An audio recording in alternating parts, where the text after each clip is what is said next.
Bugünkü təcrübə işimizin mövzusu məlumatlarını saralaş və standart sözüdən faydalanış. MySQL veri operatoru select, insert, update yoki delete operatorları nəticələrini filtrləş üçün işlətiladi. Veri operatoru sintaksi quydagicha veri kalit sözüdən so'ng şərtlər yazıladi. Select operatoru bilan qo'llanilishi odatda bu veri operatoru select operatoru bilan qo'llaniladi. Select kalit so'zidan so'ng ustunlar ro'yxati, from jadval nomi, keyin veri kalit so'zidan so'ng shart yoki shartlar beriladi. Search condition bu yerdagi mantiqiy and or yoki not mantiqiy operatorlardan foydalangan holda bir yoki bir nechta predikatlarning kombinatsiyasi. Ya'ni avvalgi darsimizda ko'rib o'tganimizdek, mantiqiy operatorlarni qo'llagan holda kombinatsiyalarni qo'llashimiz ham mumkin. U yerda shart hosil qilishimiz mumkin. So'rovlar yaratish uchun misol ko'rib chiqsak, masalan, student jadvali bor, id student va surname. Ustunlar mavjud. Exam st jadvali, id exam, subject, date jadvallardan iborat. Mark st jadvali, id examen, id student va mark. Baho ustunlardan iborat. Masalan, bir kodli, ya'ni bir id ga ega bo'lgan talabaning olgan baholar ro'yxatini tanlab olish uchun quyidagicha so'rov ishlatishimiz mumkin. Select id st mark from mark st, ya'ni jadval nomi, veri kalit so'zidan so'ng id st teng 1 deb yozishimiz mumkin. Bu yerda taqqoslash operatorlarini ko'rib o'tgan edik. Bu yerda teng operatori jadvalning ustunning qiymati bilan taqqoslanib turibdi. Demak, shunday qilib bir id ga ega bo'lgan talabaning baholarini ro'yxatini olishimiz mumkin bu jadvaldan.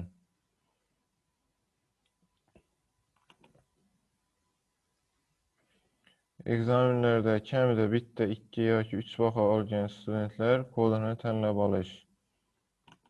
Demak, veri so'zidan keyin solishtirish amallarini va mantiqiy operatorlar qatnashgan ifodalarni joylashtirish mumkin. Select, ya'ni kalit, masalan, select kalit so'zidan so'ng id st mark ustunlarini tanlab olamiz. Mark st jadvalidan. Veri kalit so'zidan so'ng, demak, mark ustunining qiymatini taqqoslaymiz. Mark katta yoki teng 2, and mantiqiy va operatori va mark kichik yoki teng 3 deb taqqoslaymiz. Bu yerda demak baho 2 va 3 oralig'ida bo'lishi kerak.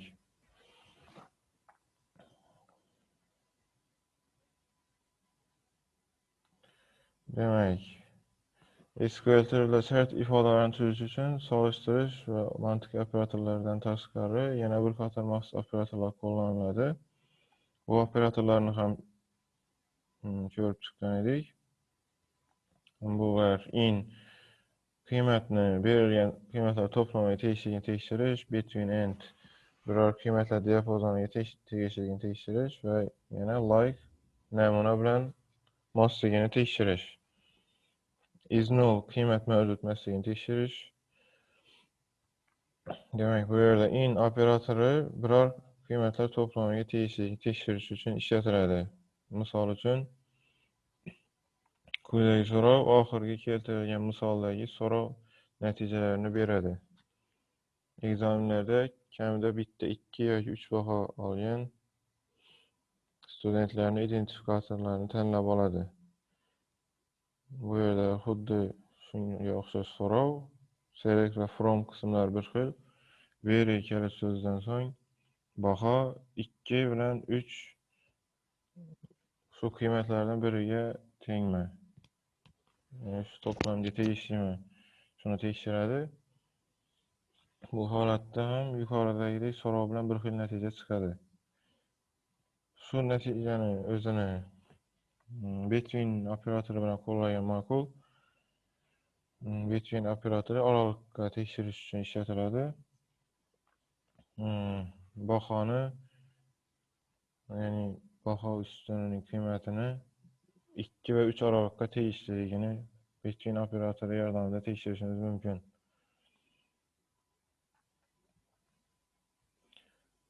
Keyingisi masalan familiyalar A harfi bilan boshlanuvchi studentlar ro'yxatini tanlab olish. Bunday holatda like operatoridan foydalanish qulay hisoblanadi.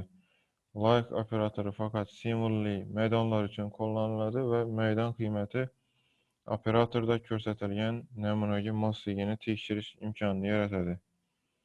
Namuna quyidagi maxsus simvollardan tashkil topadi.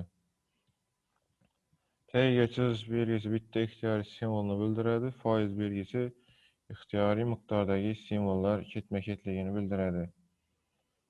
Bu yerda masalan select student ID, surname from student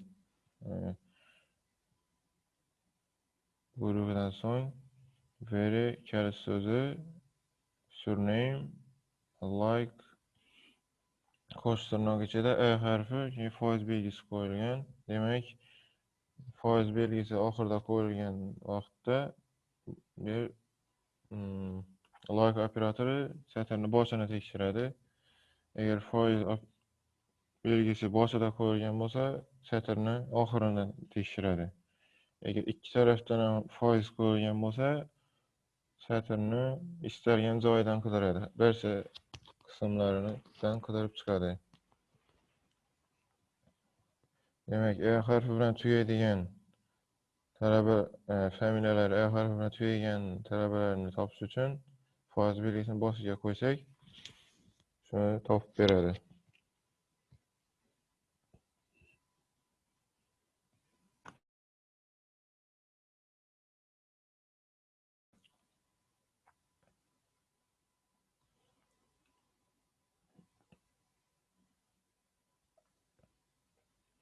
Demak, bu so'rovlarni veri operatorini ishlatib ko'rsak bo'ladi.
Demak, ham boshqaruv paneli orqali MySQL serverini ishga tushiramiz.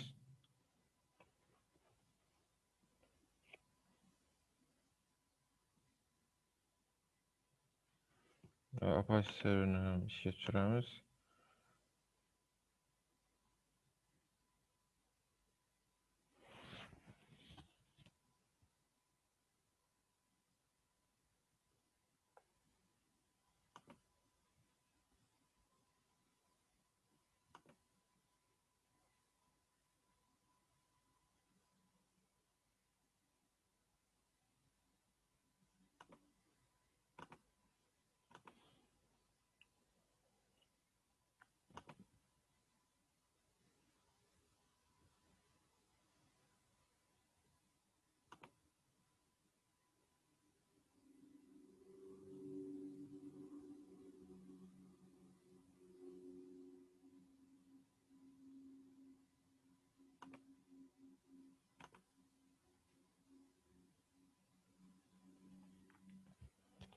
PHPMadmin Restore interfeysiga kiramiz.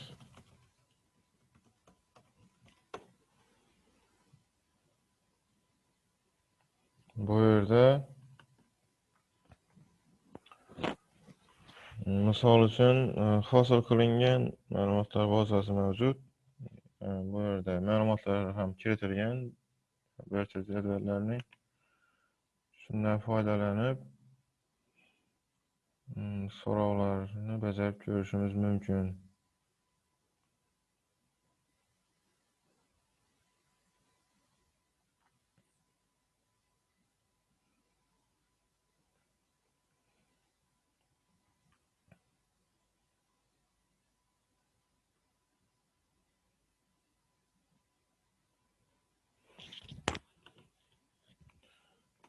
Masalan, customers jadvalidagi country ustunidagi qiymatni filtrlab ko'ramiz.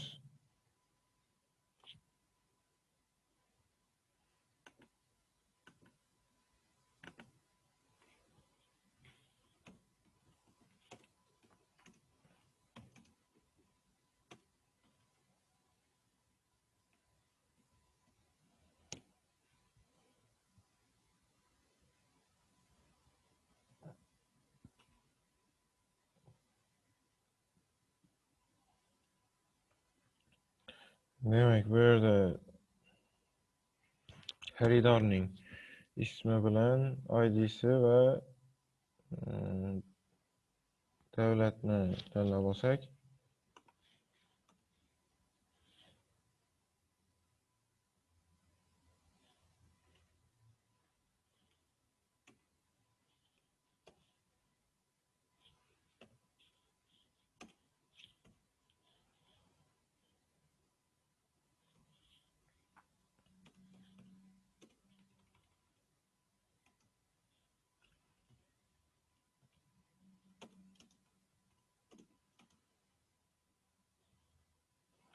demek select kalit so'zidan so'ng ustunlarning ro'yxatini berib ketamiz va from kalit so'zidan so'ng jadval nomini beramiz. Endi veri kalit so'zidan so'ng shart yozamiz. Demek country ustunining qiymati masalan Fransiyaga teng bo'lsa,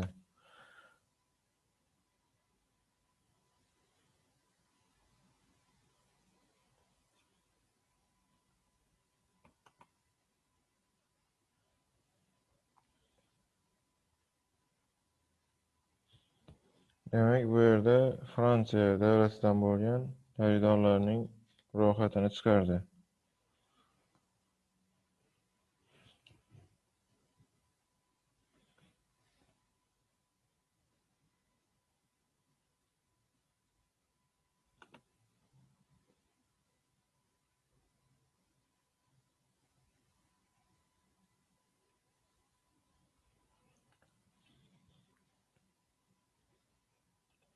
Endi bu so'rovimizni kombinatsiyalar bilan ishlatishimiz ham mumkin. Masalan, yoki or mantiqiy operatori bilan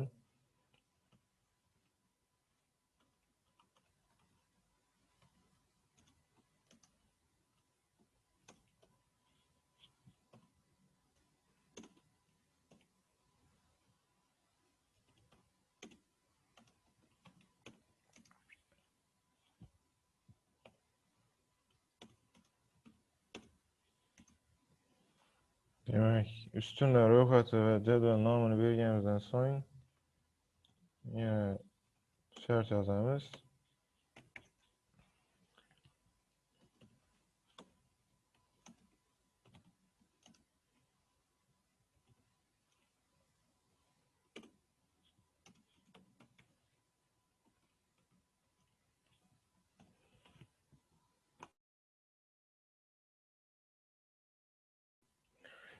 Ya'ni bu yerda Fransiya yoki Amerika Qo'shma Shtatlaridan bo'lgan xaridorlarning ro'yxatini chiqarib beradi. Mana bu yerda natija ko'rib turganimizdek barcha xaridorlar ro'yxatini chiqardi. Ularning ID'lari bilan. Endi shu so'rovni o'zini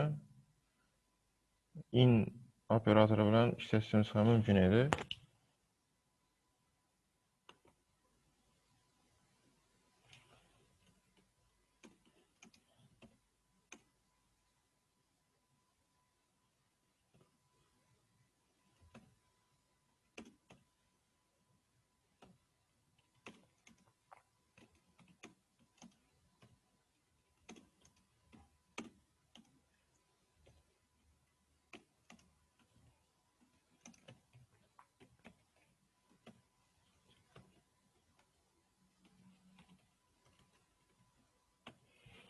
Demek bu so'rovimiz ham shu yuqorida ko'rsatilgandek so'rov bilan bir xil natija beradi.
Endi like operatorini ham ishlatib ko'ramiz.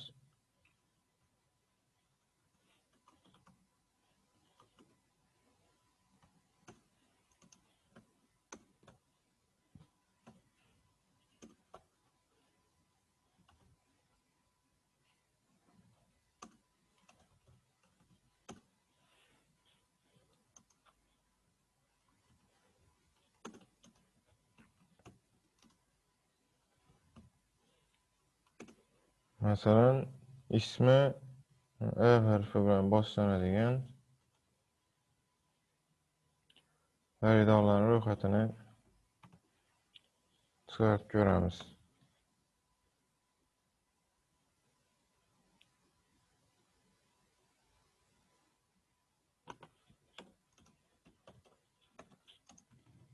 Demek, veri kalit so'zidan so'ng ustun nomi, keyin like operatoridan so'ng ifodani ko'rsatib o'tamiz.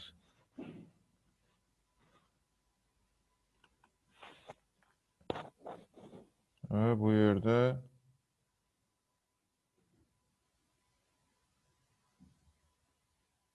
E harfi bilan boshlanadigan xaridorlar ro'yxati chiqarildi.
E harfi bilan tugaydigan